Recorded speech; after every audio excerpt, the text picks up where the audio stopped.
libro sagrado, ningún otro libro de carácter filosófico ni científico que pueda decirte y confirmarte verdaderamente hacia dónde va la humanidad.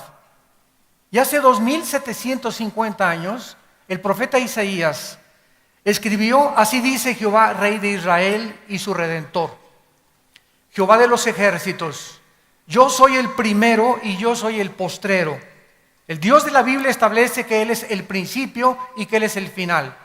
Por lo tanto, solamente Él puede saber de dónde venimos, cómo comenzó todas las cosas, cuál es el origen del universo, el propósito de nuestra vida y hacia dónde se dirige la humanidad.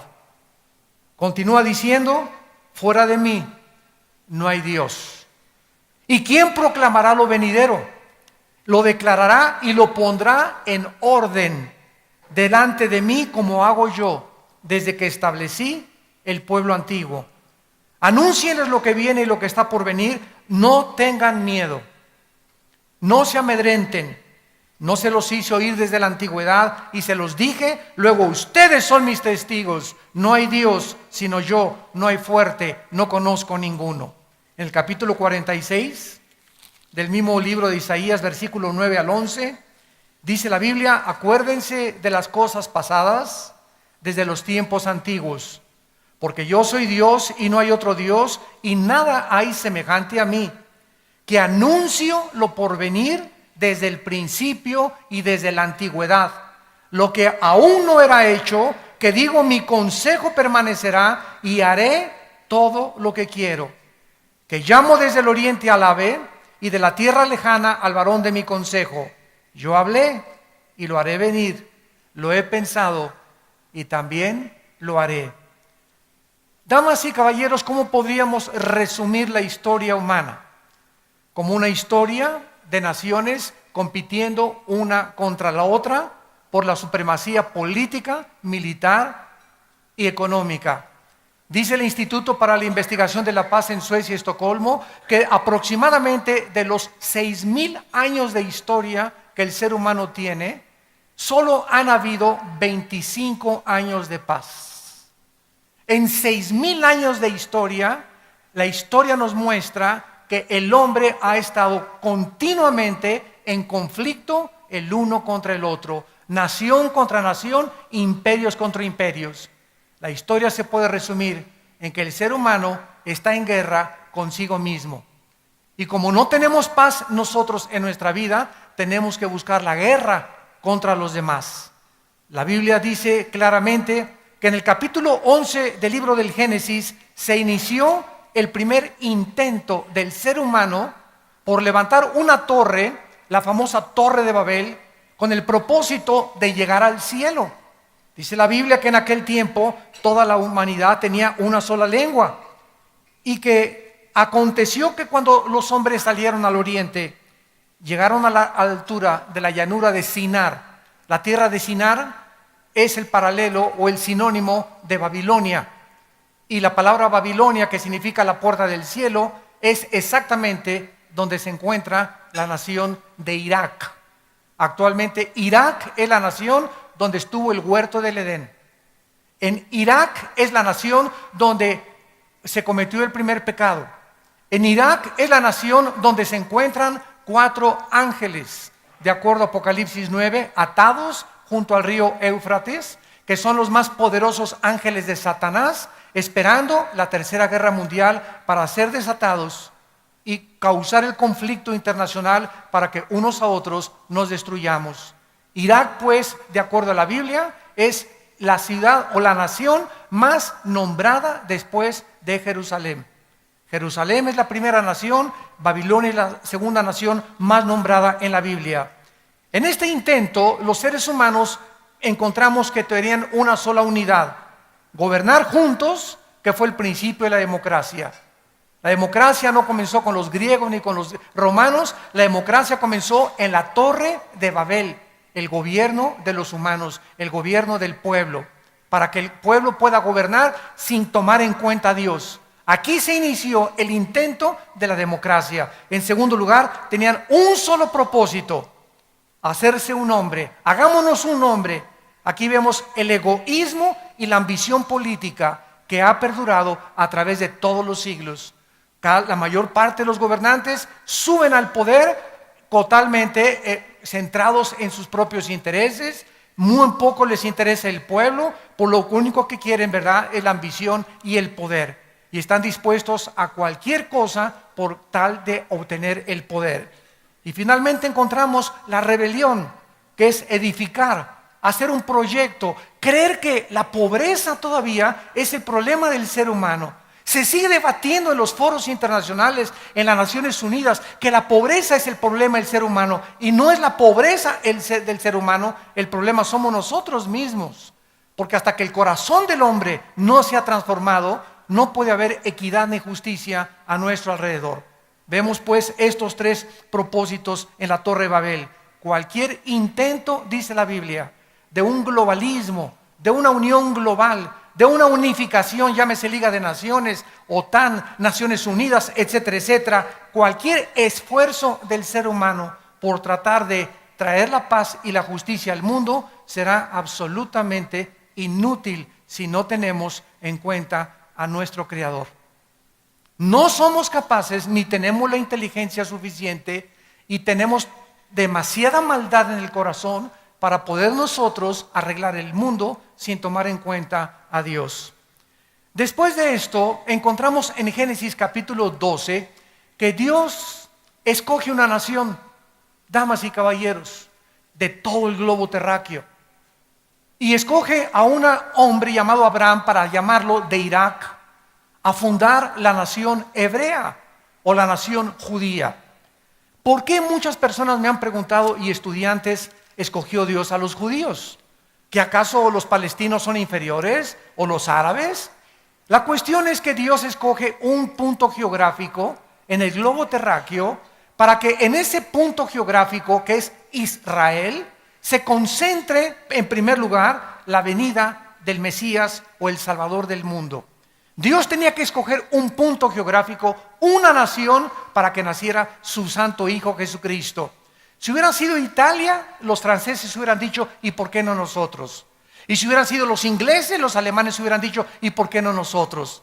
Si hubiera sido México, los guatemaltecos nos hubieran echado también el compromiso, ¿verdad? De decir, nosotros teníamos el derecho más que ustedes de tener aquí la atención del mundo. La cuestión es que Dios escoge en su soberanía una nación para que nazca el Mesías y fue la nación de Israel. Los judíos no son mejores que los árabes, no son mejores que los mexicanos, no son mejores que ningún otro ser humano, porque la Biblia dice en Deuteronomio 7 que por gracia los escogió y por el amor que Él tiene a la humanidad. En segundo lugar, Dios escoge una nación para que a través de esta nación tuviéramos los 66 libros que forman las Sagradas Escrituras. Él tenía que escoger un pueblo donde el hebreo es uno de los lenguajes más completos y más profundos de toda la humanidad. En segundo lugar es el griego, porque el hebreo era el idioma que Dios escoge para que se escribieran las escrituras. En tercer lugar, para que en Israel se concentrara la atención mundial desde hace 6,000 años. Y de hace 6,000 años hasta el siglo XXI, Israel es el centro de la envidia, de la discordia, del odio, del antisemitismo. Hasta este momento, los sociólogos, los arqueólogos, los antropólogos no han podido entender por qué Adolfo Hitler odiaba a los judíos. ¿Por qué se volvió de Rusia, Inglaterra y Estados Unidos en su ataque contra los judíos cuando ni siquiera eran una nación? Era un odio inexplicable que tenía él que destruirlos totalmente. Solo la Biblia nos muestra por qué ese odio de los poderes invisibles de maldad contra ese pueblo, precisamente porque a través de ese pueblo tenemos la única verdad absoluta que es la Biblia, y a través de ese pueblo Dios levantó al Mesías, al Salvador del mundo. Y finalmente Dios funda la nación hebrea para que sea en Israel donde se cumplan las profecías de los últimos tiempos, como a continuación vamos a desarrollar. Después de que Dios funda la nación hebrea a través de los 12 hijos de Jacob, de las 12 tribus, ellos tienen que huir a Egipto. Y encontramos en la historia que antes de los sumerios y de los asirios, la civilización egipcia es una de las más antiguas, sino que es la más antigua de la humanidad. ¿Cómo sabemos esto? Simplemente las pirámides de Giza. La pirámide de Giza o la pirámide de Keops, Kefren y Miserino son las construcciones más absolutamente maravillosas y es la séptima maravilla del mundo que queda en la historia de la humanidad, las pirámides de Egipto. Nadie sabe hasta este momento. Yo he buscado y ahondado en especulaciones, en arqueólogos, en antropólogos que dicen que tienen 4,000 años, que tienen 3,500 años, que fueron levantadas antes del diluvio universal, pero las pirámides de Egipto nos dan testimonio de la increíble antigüedad y de las matemáticas, la astronomía y la física que se necesitaron sin computadoras, sin herramientas modernas para haber levantado esos monumentos de casi 15 toneladas cada una de las piedras que hasta ahorita nadie puede explicar cómo pudieron haber trabajado en esta construcción. Los hebreos son llevados a Egipto, son oprimidos por aproximadamente 70 años y vemos que precisamente Dios los saca de Egipto por la mano milagrosa de Moisés a través del río del Mar Rojo y los trae otra vez a la tierra de Canaán. En los últimos años, Egipto fue el único país que mantuvo un tratado de paz con Israel. Hace 30 años, el presidente Mubarak, que acaba de ser derrotado, firmó un tratado con Israel. El presidente Assad, que estaba antes que Mubarak, había firmado un tratado de paz y lo asesinaron. Entonces Mubarak firma el tratado de paz y durante 30 años Israel está protegido por Egipto y por el otro lado por Jordania. Además que Inglaterra y Estados Unidos seguían apoyando a la nación de Israel. Acaban de derrotar a Mubarak, como todos ustedes lo saben. La hermandad musulmana tomó el poder y ahorita hay un espíritu en el Medio Oriente de derrocar a todos los dictadores que apoyen a la nación de Israel. La única nación que falta por ser derrocada es Jordania.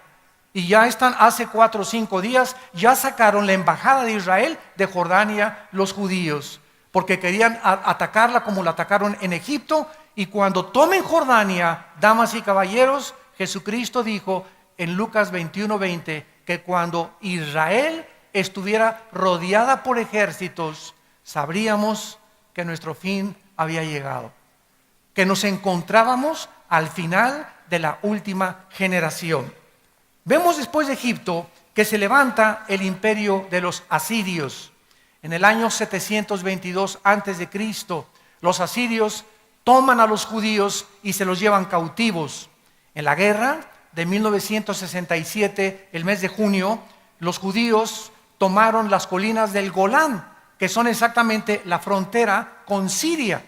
Y cuando los judíos tomaron las colinas del Golán, hasta el día de ayer, el presidente Mahmoud Abbas del Estado palestino acaba de demandar ante las Naciones Unidas y ante las 194 naciones del mundo que el Estado palestino quiere no solamente tener territorio dentro de Israel, sino que le devuelvan las colinas del Golán, que le devuelvan la franja de Gaza y que devuelvan la franja oriental, lo que era antes Cisjordania, donde estaba Judea y Samaria. Si los judíos, escúchenme por favor con mucha atención, si los judíos devuelven las colinas del Golán como lo está demandando ante las Naciones Unidas, por primera vez en la historia desde 1948 que se fundó la nación de Israel, Israel quedará indefendible militarmente. No podrá defenderse de Siria porque es la única defensa y la única barrera que tiene para poder ser atacada o invadida por ejércitos extranjeros.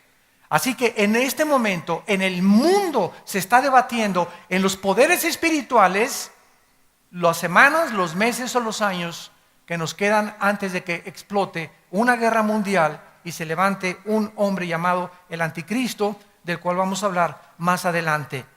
Después de los asirios se levanta Babilonia. Babilonia es uno de los imperios más interesantes porque el rey Nabucodonosor mandó edificar los famosos jardines colgantes de Babilonia, que se constituyeron en una de las séptimas maravillas del mundo. Babilonia es el primer imperio de la Biblia y de la historia, donde comienza lo que dice Cristo en Lucas 21:24, el tiempo de los gentiles. Vamos a ver, para muchas personas que no están doctas todavía en la historia bíblica, desde que fue fundado Israel hasta el rey Nabucodonosor en Babilonia, hubo imperios grandísimos como los asirios, ya los vimos, los egipcios, los sumerios, que no tuvieron problemas relevantes con Israel. Sin embargo, el rey Nabucodonosor, 100 años después de que los asirios en el año 722 atacan a los judíos, Nabucodonosor conquista y sitia Jerusalén y se lleva a los judíos cautivos hacia Babilonia. Dentro de estos cautivos iba un hombre llamado Daniel, con 3 amigos que pertenecían a la clase media alta de los judíos. O sea, eran muchachos educados, eran muchachos bien parecidos, eran muchachos que conocían las escrituras profundamente, pese a su edad de 15, 16, 17 años de edad. Y Daniel propone a los 18 años de edad no contaminarse con el alcohol, con la inmoralidad, con el homosexualismo, con el transexualismo, con todas las cosas que dominaban a Babilonia como uno de los imperios más degenerados que han existido. Daniel llega a los 90 años de edad. Él sirve a 3 emperadores y a 3 gobernantes internacionales, y entonces Daniel recibe la visita de un ángel de Dios. Y este ángel de Dios le revela a Daniel desde hace 2606 años, o sea, 606 años antes de Cristo, Nabucodonosor conquistó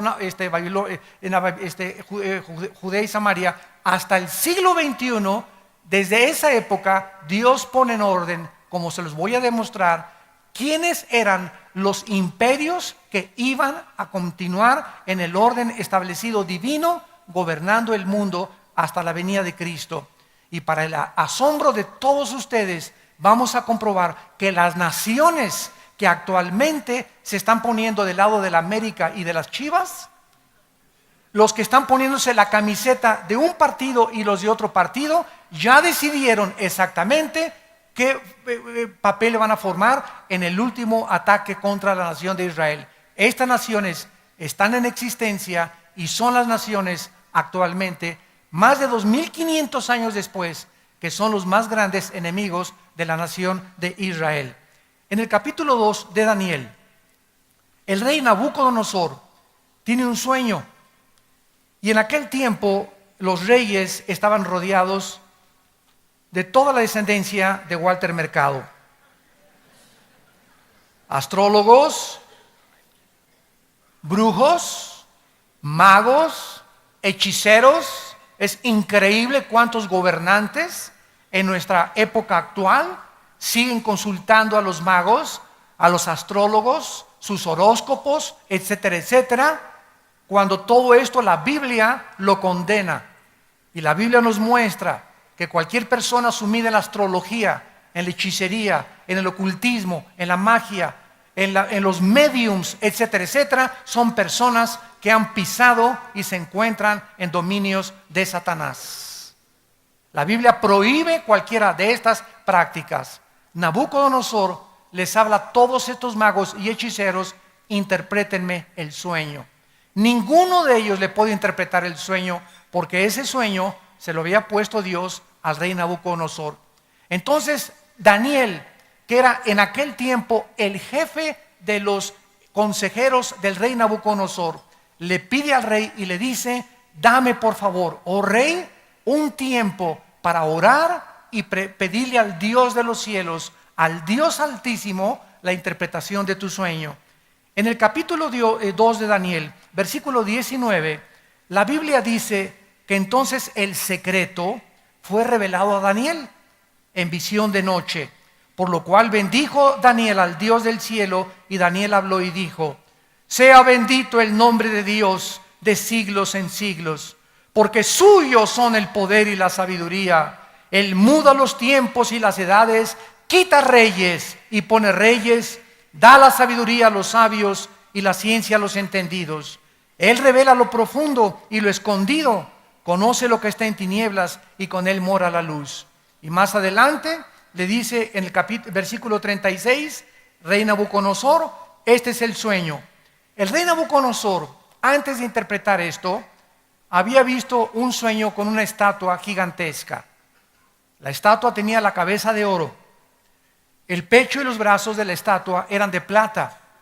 El vientre de la estatua era de bronce. Las dos piernas de la estatua eran de hierro. Y los dedos de la estatua, 5 de cada lado, eran de hierro mezclados con barro. Entonces Daniel le dice al rey Nabucodonosor: tú eres, oh rey, la cabeza de oro, el imperio babilónico. Después de ti vendrá otro imperio inferior que está compuesto por la plata, que en la historia es los medos persas, la alianza que hubo entre los medos y los persas. Y después le dice Daniel al rey: vendrá otro imperio que está representado por el bronce, que serían los griegos. Y después de ese imperio, le dice Daniel, vendrá un cuarto imperio que representan las dos piernas, que sería el imperio romano, el último de los imperios antes de que regrese a Cristo, como lo vamos a ver. Estas dos piernas de hierro representan la división del imperio romano entre Alejandría y Constantinopla. Roma se dividió en el año 350 después de Cristo, pero Roma es el único imperio de la historia que se ha perpetuado. No políticamente, Roma continúa en una forma de religión. Es el único de los imperios del pasado que se perpetuó en una forma religiosa. Entonces, el emperador Constantino nombra al primer papa, nombra al primer emperador Pontificus Maximus de Roma y lo coloca en el lugar de la silla, pero en forma religiosa y no en forma política.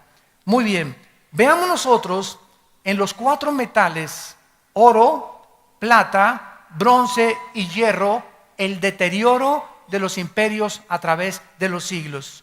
Esto simboliza claramente que el deterioro de los imperios iba a ser cada vez peor y peor y peor hasta que Cristo regresara.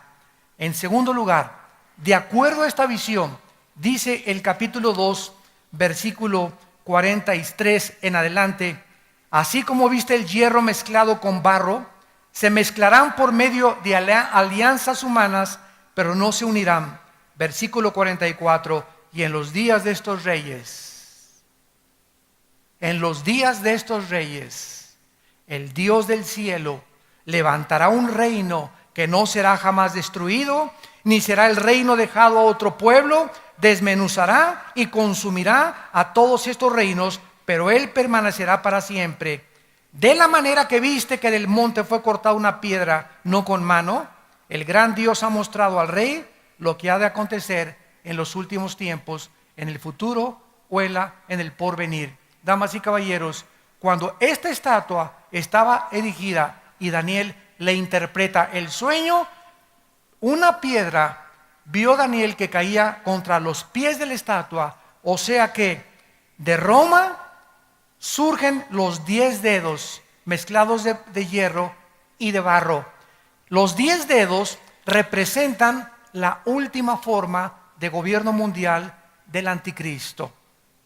No va a haber más imperios, no va a haber ninguna nación que se levante hasta que oigamos que en Europa se van a juntar 5 naciones con 5 naciones del Medio Oriente. El hierro representa el Imperio Romano, el barro representa el Medio Oriente. Cuando oigamos que se juntan 5 naciones del Medio Oriente con 5 naciones de Europa para formar una confederación política y económica, entonces de ahí surgirá el futuro gobernante diabólico mundial que la Biblia llama el anticristo. No antes, no podemos especular hasta que no se haga este tratado. Lo más interesante es que en este momento hay una recesión económica mundial. En este momento el mundo está atravesando una recesión económica internacional. Y lo que más me sorprende es que Grecia aparece en la Biblia como una de las naciones, ya vimos que forma parte de la estatua del anticristo, y ahorita Grecia está provocando la caída de la Unión Europea. Acabo de comprar ayer la revista El Economista, y dice que en la Unión Europea están tratando ahorita de sacar a Grecia para quitarse el peso que les está causando los trillones de dólares que Grecia debe de endeudamiento. Después de Grecia está España, ¿verdad? Irlanda, que están tratando de hundir la Unión Europea. Sin embargo, hay muchos que no quieren deshacerse de Grecia todavía, pero a ese grado está llegando la Unión Europea, porque el euro, por primera vez en la historia, está a punto de ser totalmente desmoronado. Toda esta situación que está pasando en Europa, la situación que está pasando en Medio Oriente, los climas, los tsunamis, los ataques, satélites cayéndonos en la cabeza, las radiaciones del sol, los cambios climatológicos, todo esto se está conjugando exactamente para que llegue el punto donde Jesucristo dijo que el mundo llegaría. Muchos de ustedes siguen todavía con Triunfo del Amor y con sus telenovelas y por acá y por allá queriendo hacer dinero. Otros hombres siguen adulterando y buscando una mujer que los haga felices, mujeres que viven en el salón de belleza con 10 cirugías plásticas tratando de mantener la belleza, etcétera, etcétera. El mundo sigue en el purrún, purrún. Y Cristo dijo, como en los días de Noé, en los días de Noé estaba la gente bebiendo y trabajando, y no hay nada de malo en todo eso, pero la gente no le importaba a Dios. Y llegó el momento, damas y caballeros, porque para esta hora hemos nacido, para que nuestros hijos cuando crezcan, ellos puedan saber que nosotros no permanecimos impávidos ante la situación y que levantamos la bandera de la verdad hasta el final de los tiempos. Tenemos que influir a nuestra generación y tenemos una sola vida para hacerlo. De levantar los valores morales otra vez en México, levantar otra vez la Biblia, levantar al mundo y decirle, somos personas, agentes morales, responsables delante de Dios. Y estamos a punto de entregar, el Titanic se está hundiendo.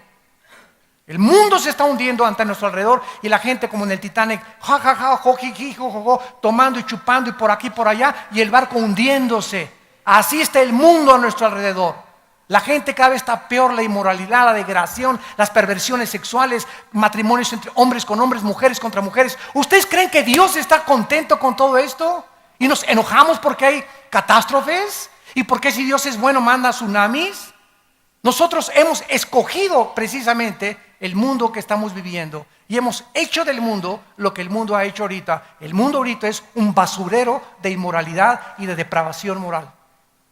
Y muy poca gente está consciente, y dice la Biblia que cuando Cristo venga, vendrá como ladrón en la noche. Vendrá de repente sobre tu vida, y si Cristo no viene en 2 años o en 4 años, prepárate el día de tu muerte para encontrarte con el juez de toda la humanidad. Porque tú y yo vamos a dar cuentas de nuestra vida y de lo que hicimos mientras estábamos en este cuerpo. Vemos nosotros entonces que de acuerdo a la Biblia, la última forma de gobierno mundial no iba a ser Rusia. Qué increíble es esto. No iba a ser Estados Unidos, no iba a ser Inglaterra, no iba a ser Alemania, no iba a ser una sola nación. La última forma de gobierno mundial iba a ser la unificación de 10 naciones que representan los 10 dedos de la estatua de la profecía de Daniel. Con una mezcla del hierro, Europa, con el barro, el Medio Oriente. Y en los días de estas 10 naciones que el anticristo gobernará, es cuando Jesucristo regresará en su segunda venida. Vamos a analizar la historia para ver la exactitud de las profecías bíblicas. Es interesante que desde el Imperio Romano hace 2000 años, ninguna nación, ningún imperio ha vuelto a surgir. Hasta el siglo XX, damas y caballeros, los otomanos o los turcos trataron junto con Inglaterra, hasta después de la Segunda Guerra Mundial, de controlar el Medio Oriente. Viene la Segunda Guerra Mundial y termina en 1914, más o menos, y en el 18 los ingleses tratan de esparcirse y expandir su imperio por todo el Medio Oriente y de apoderarse del Medio Oriente, tratando de colonizarlos. Y vemos entonces que Inglaterra saca a los otomanos y entonces llega la Segunda Guerra Mundial. Y después de la Segunda Guerra Mundial, cuando Hitler mata a 6 millones de judíos, se juntan la Liga de las Naciones, que ahora es las Naciones Unidas, para votar que los judíos regresen a Israel después de más de 2000 años que los judíos no habían tenido territorio propio. Entonces los ingleses son sacados también del Medio Oriente, se les permita a los judíos regresar y las Naciones Unidas hacen una impartición de naciones y dividen Jordania, el Líbano, Jordania, Israel e Irak. Le asignan a Israel ciertas zonas geográficas, a Jordania ciertas zonas geográficas, a Siria ciertas zonas geográficas. Ellos hacen toda la repartición de lo que es el Medio Oriente. Entonces, después de la Segunda Guerra Mundial, ¿quién ganó? Los Estados Unidos de Norteamérica, junto con Inglaterra y José Stalin de Rusia. Le ganaron a Mussolini de Italia, a Hitler y a los japoneses. Estados Unidos surge en 1948 como la nación que iba durante aproximadamente 60 años a tener la supremacía política, militar y económica. Surge Estados Unidos en el 48 y en el 50, 2 años después, la Unión de Repúblicas Socialistas Soviéticas surgen para competir contra Estados Unidos por el control del mundo, por la supremacía política, económica y militar. Esto se llama desde 1950 a 1989, la Guerra Fría. ¿Qué significa esto? No hubo intercambio de misiles, no se bombardearon el uno al otro. La última amenaza fue cuando Nikita Khrushchev amenazó con misiles en Cuba bombardear Estados Unidos. El presidente John Kennedy en los 60 saca los misiles, le dice a Nikita, si no los sacas, le entramos a la guerra. Gracias a Dios Nikita los sacó y los regresaron a Rusia. Y en 1989, Mikhail Gorbachev, el premier de Rusia, va al Vaticano con el Papa Juan Pablo II y le dice estas palabras: usted es el representante de la religión más grande del mundo. Por favor, quiero mandar este mensaje al mundo desde el Vaticano. Rusia y el sistema comunista fracasó. Así lo dijo Mikhail Gorbachev. Ahora vamos a desarrollar otra filosofía que se llama la perestroika, donde vamos a reconocer que es un sueño utópico, creer que el comunismo puede sobrevivir sin el capitalismo. Entonces, los rusos concluyeron de que habían jugado una payasada, habían jugado una tontería, ¿verdad? Una farsa, porque tenían 12 años, desde 1979 casi al 89, que Rusia se estaba muriendo de hambre. Se estaban muriendo de hambre, pero querían aparentar ante el mundo de que todo estaba muy bien con el puro disfraz y con el puro maquillaje. Gorbachev dijo, ya no puedo más, no podemos sobrevivir, nos necesitamos unos a otros.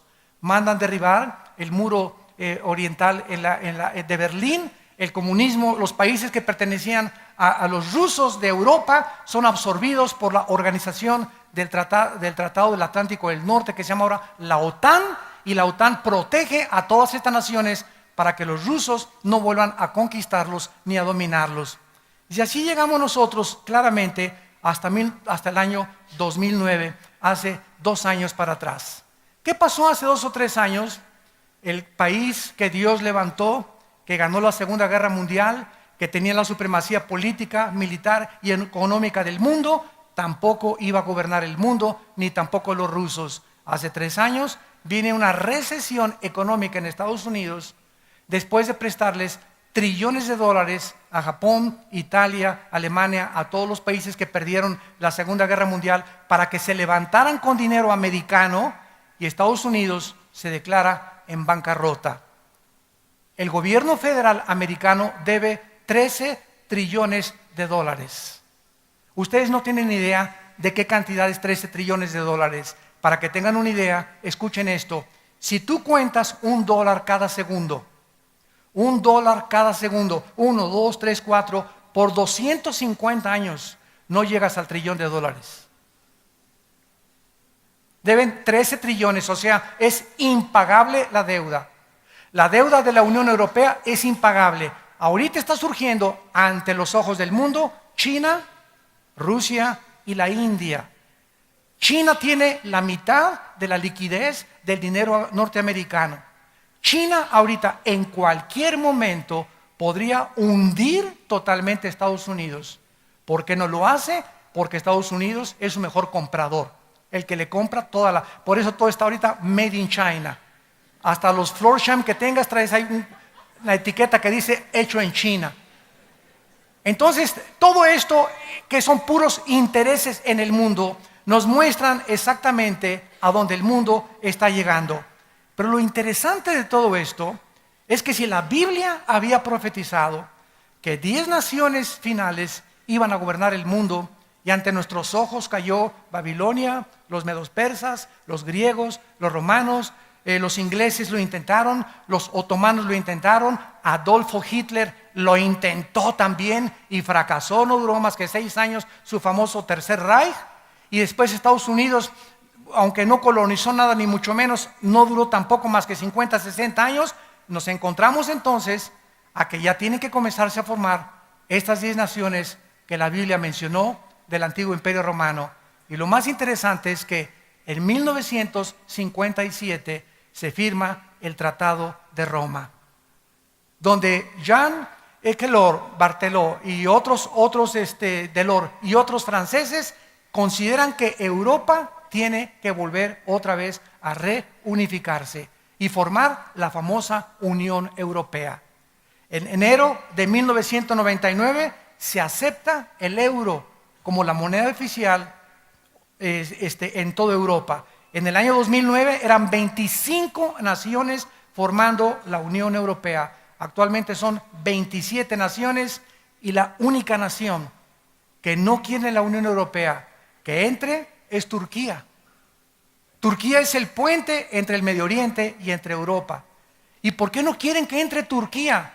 Porque la Biblia profetizó en Ezequiel capítulo 38, versículos del 4 al 6, que tiene el nombre en la Biblia de Tomar, de Gomer y de Togarma, que Turquía, escúchenme, Turquía se va a unir con Rusia, con Libia y con Alemania y los países del norte de África, Indonesia y Etiopía, para atacar a Israel. Y Europa va a estar en manos del anticristo. El anticristo va a cuidar a Israel durante 3 años y medio a través de un tratado de paz falso. Y después va a traicionar este tratado y se viene todo el mundo, como la Biblia lo profetiza, contra la nación de Israel. De acuerdo a las profecías bíblicas, estas 10 naciones que tuvieron su inicio en el 57 con la Unión Europea, vemos que ante nuestros ojos Europa comienza a reunificarse. Las 2 piedras de hierro de la visión hace 2600 años de Daniel, con los 10 dedos mezclados entre el hierro y el barro, están formando esta unión que muy pronto va a aparecer delante de nuestros ojos. Esto es maravilloso porque a la luz de los acontecimientos mundiales, ¿qué naciones se han levantado ante nuestros ojos? Nadie sabía nada de Irak antes del 90. Yo me acuerdo que fui a una universidad en San Diego, California, y les pregunté a los estudiantes, ¿alguien conoce Irak? Esto fue en 1988-89, y me dijeron que era una medicina. Estudiantes de high school. Llega 1990, Hussein amenaza invadir Kuwait, Estados Unidos interviene, sacan a Hussein, explota la guerra del Golfo Pérsico, y desde 1990 hasta nuestros días, Irak, Irán, Jerusalén, Israel y los países del Medio Oriente y Europa forman los encabezados de todos los periódicos. Estas naciones son las que formaron los primeros 4 imperios mundiales. Babilonia es Irak actual, apúntalo. Los medos persas es Irán. Hasta 1935 se le cambió el nombre de los persas a Irán. En tercer lugar, los griegos. Grecia está hundida económicamente actualmente. Y en cuarto lugar, Roma. Cuando hablamos de Roma, hablamos del imperio europeo completamente que gobernó toda Europa. Estas 4 naciones estarán ocupando la supremacía mundial cuando el anticristo regrese. ¿De qué nos habla esto? Que el anticristo va a surgir del Medio Oriente. No va a surgir de Italia, no es el príncipe Carlos, no es el príncipe Felipe, no es el Papa, no fue Gorbachev, que el 666 lo tiene Pancho Pistolas, aunque le tenga Pancho Pistolas el 666, el anticristo va a surgir de la región de lo que era la Mesopotamia, entre Siria e Irak. De ahí va a surgir el anticristo de acuerdo a Daniel capítulo 7. Y cuando el anticristo surja, va a tener 2 oficinas, una en Roma, en la nación de Italia, en la ciudad de Roma, y la otra en Irak, en la ciudad de Bagdad, que está siendo reconstruida ya. Y desde ahí el anticristo mandará marcar a todos los seres humanos con la marca del 666. Pero antes de todas estas cosas, la Biblia nos muestra que habrá la tercera guerra mundial. Dice en Apocalipsis capítulo 16 que el anticristo reunirá a las naciones del mundo. Y esto es interesantísimo, porque yo me pregunté hace algunos años, ¿por qué quieren destruir a Israel? ¿Por qué la guerra del Armagedón, que se va a librar en el Valle del Megido? Los que han ido a Israel, los invitamos, vamos a ir el próximo marzo del año que entra. Yo voy a encabezar esta expedición a Israel, vamos a visitar todos los lugares y vamos a ver claramente dónde fueron las guerras, dónde van a ser las guerras, etcétera, etcétera. En el Valle del Megido, Napoleón dijo, en este lugar se librará la tercera guerra mundial. Él sin conocer la Biblia. Bueno, ahí en el Valle del Megido se va a lograr la tercera guerra mundial, pero ¿por qué Israel? ¿Por qué se van a juntar las naciones, como dice la Biblia, contra Israel? ¿Qué tiene de interesante? Un punto no es más grande que el estado de Nueva Jersey, Israel, contra 22 naciones árabes, con más de 25 millones de árabes alrededor. Es que, de acuerdo a la Biblia, escúchenme bien, Israel va a encontrar petróleo. Y el petróleo que surge en Israel, si ahorita lo odian, va a ser con odio jarocho. Porque si ahorita quieren expulsarlos de ahí sin tener ninguna razón absoluta, cuando encuentren petróleo va a ser la manzana de la discordia, donde lo dice Ezequiel 38, dice vendrán a arrebatar despojos, que es la palabra hebrea para aceite quemado o para petróleo. Y esta es la razón por la cual se va a convertir todavía más grande la manzana de la discordia y se reunirán para atacar y controlar el centro geográfico del planeta Tierra, donde el 65% de la producción petrolera se encuentra concentrada en el mundo. Entonces, todo mundo ahorita quiere, ¿qué cosa? Gobernar el Medio Oriente. ¿Por qué? Porque ahí se encuentra el precioso oro negro, como le llaman en Europa. El oro negro, el que controle el petróleo, pone de rodillas al mundo. Estados Unidos consume el 50% de la producción petrolera mundial, seguida por China, Rusia y Alemania. Imagínense ustedes un boicot de petróleo contra Estados Unidos. ¿Quién está impidiendo que los árabes ahorita no boicoteen Estados Unidos? Europa está entrando como mediador con los árabes porque Europa le compra petróleo a los árabes y los árabes necesitan, como China, compradores. Son puros intereses de dinero. Todo se mueve a través de los intereses monetarios, desgraciadamente, en el mundo que vivimos. No debe ser así con nosotros.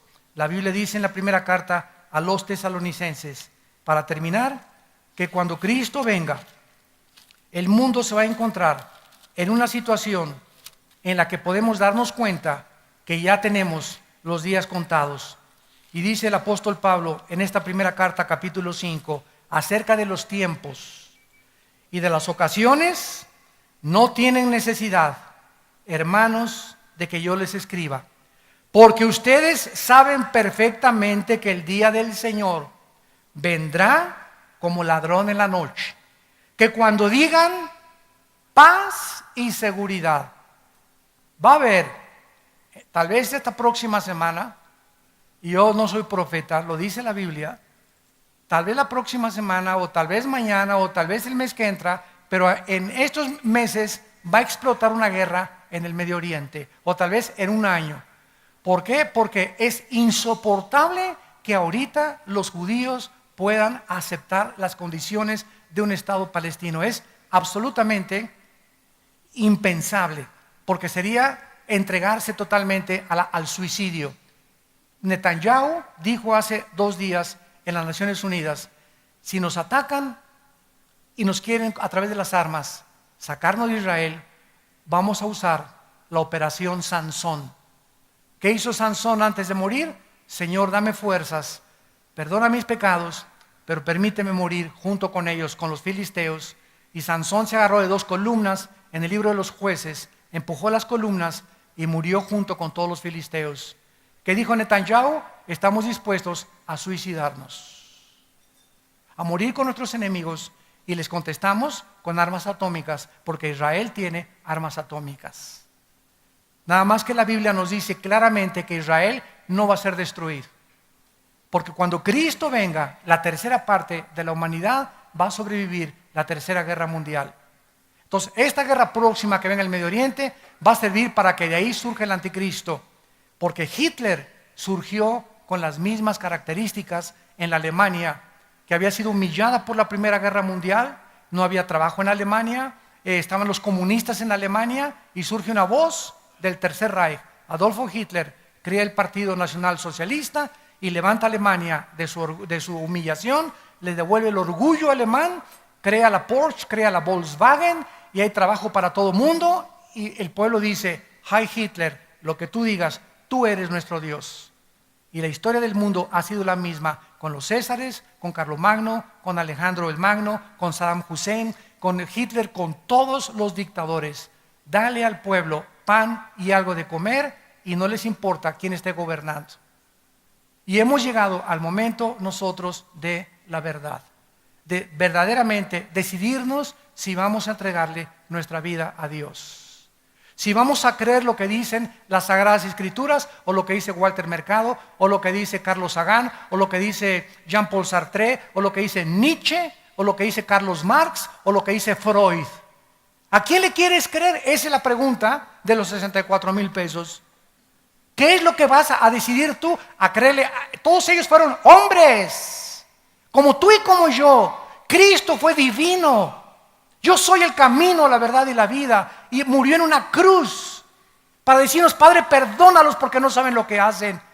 Incomparable con ningún líder jamás religioso ni político en la historia humana, el Hijo de Dios. Tenemos nosotros que escoger a quién creerle. ¿Quieres evidencias? Aquí están en la Biblia. Ahí están las profecías cumplidas. El orden de la historia y los imperios que ha Dios establecido se ha hecho exactamente conforme está escrito en este maravilloso libro. Para que si tú dices que te faltan evidencias en el día del juicio, no digas: es que no tuve nunca la luz. La tuviste, pero no te convino creer en la luz ni en la verdad. El mayor problema de los ateos no es la falta de evidencias ni su intelectualidad. Casi todos están enojados contra Dios. Todos los debates que he tenido yo con ateos son hombres y mujeres enojados con Dios. Y lo ridículo y lo absurdo de esto, filosóficamente, es que Jean-Paul Sartre, el padre del existencialismo francés, en los 60, antes de morir, dijo esto: yo no sé cómo fui tan bruto, dijo Jean-Paul Sartre. Toda mi vida he tratado de pelear contra alguien que no existe. He gastado mi vida, mis energías demostrando a alguien que no existe. Entonces, si no existía, ¿por qué me peleé contra alguien que no existía? Y antes de morir, estamos seguros, ¿verdad? Como dijo su hija, que tal vez creyó en Dios antes de morir, Sartre, el padre del existencialismo. ¿Por qué? Porque es absurdo, ¿no? Si eres ateo, ¿verdad? Ahí se la pasan toda la vida atacando y atacando. Oye, si no existe, pues yo no le voy a pelear contra el aire. Si yo creo que no existe el aire, no peleo contra el aire. Pero es el absurdo de la irracionalidad del pensamiento del ser humano, que el hombre no es racional, el ser humano es emocional. Las emociones los mueven antes que la razón. La razón nos dice: pienso, luego existo, existo, luego vivo. Vivo, tiene que haber una causa, el diseño, el orden, el sol, la luna, la composición estructural de una célula, la sangre, los animales, todo lo que existe me habla de un creador. Veo un cuadro, tiene que haber un pintor. Veo un edificio, tiene que haber un arquitecto. Veo una escultura, tiene que haber un escultor. Detrás de todo tiene que haber alguien. No podemos sumergirnos en la desesperación que estamos transmitiéndoles a nuestra generación y a nuestros propios hijos, donde se sigue ilustrando que somos ateos y que Dios no existe y que venimos del chango, por eso se portan como changos tus hijos.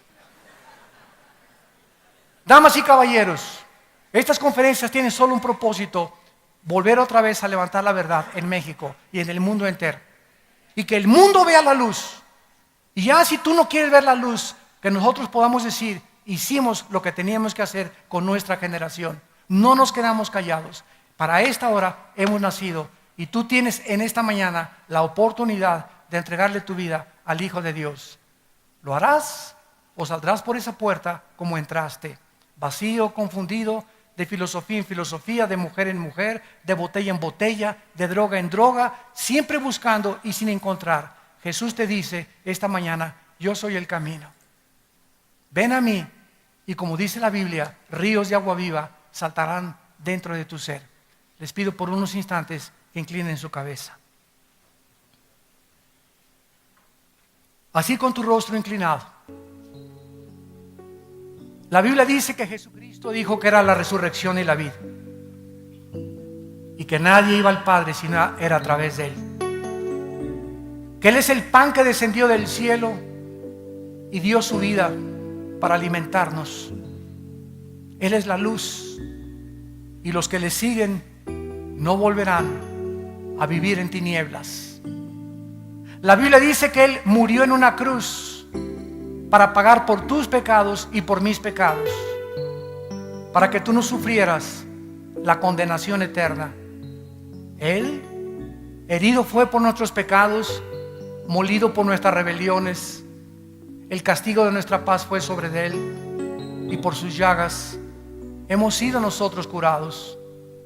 Él, que no conoció pecado, por nosotros se hizo pecado, para que nosotros fuésemos hechos la justicia de Dios en Él.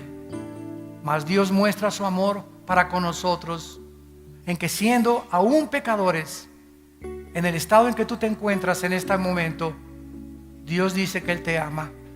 Dios te ama, y Dios te está llamando para perdonarte, para darte una nueva vida, para con su sangre preciosa lavarte de tus maldades, iluminar tu cerebro para que conozcas la luz, y los pocos años de vida que nos quedan, vivirlos en la luz, vivirlos en paz, con la seguridad que cuando muramos le veremos cara a cara, porque Él así lo dijo: voy a preparar lugar para ustedes, para que cuando yo regrese por ustedes, ustedes estén conmigo, y ya nunca nadie nos volverá a separar.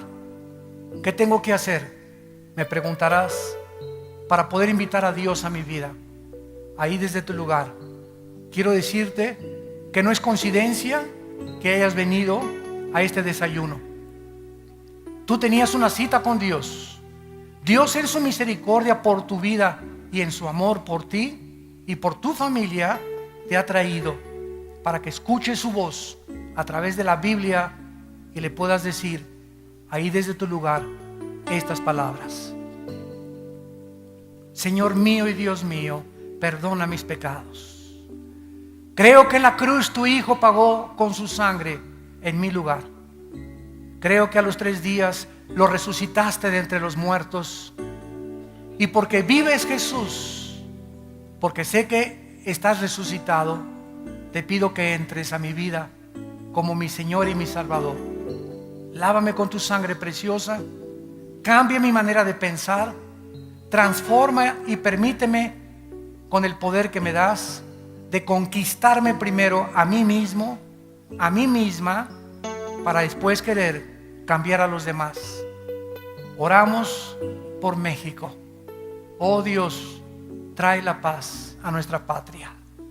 Dale sabiduría a nuestro presidente, a cada gobernante de cada uno de nuestros estados, y permítenos en México levantar la bandera de la verdad, dando los estadios, Señor, danos los lugares públicos, danos las escuelas para anunciar al mundo la única verdad que existe, que es tu Hijo Jesucristo, en quien oramos y te damos las gracias. Amén. Gracias a Dios por esta palabra. En esta mañana, todos ustedes que por primera vez hicieron esta decisión, invitando a Jesús a sus vidas, nos gustaría conocerlos y nos gustaría saludarlos y bendecirlos. Si tú hiciste esta oración ahí desde tu lugar en esta mañana, te pido que te pongas de pie. Párense todos los que hicieron esta oración invitando a Jesús. Miren cuánta gente, gracias a Dios. Ponte de pie en tu lugar, gracias a Dios. Gracias, que Dios los bendiga, gracias.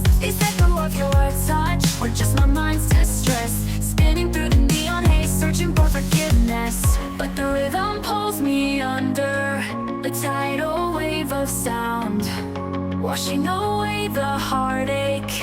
I'm finally unbound, lost in the electric currents, a symphony of light. Tonight I'm dancing with the shadows, and it feels so right.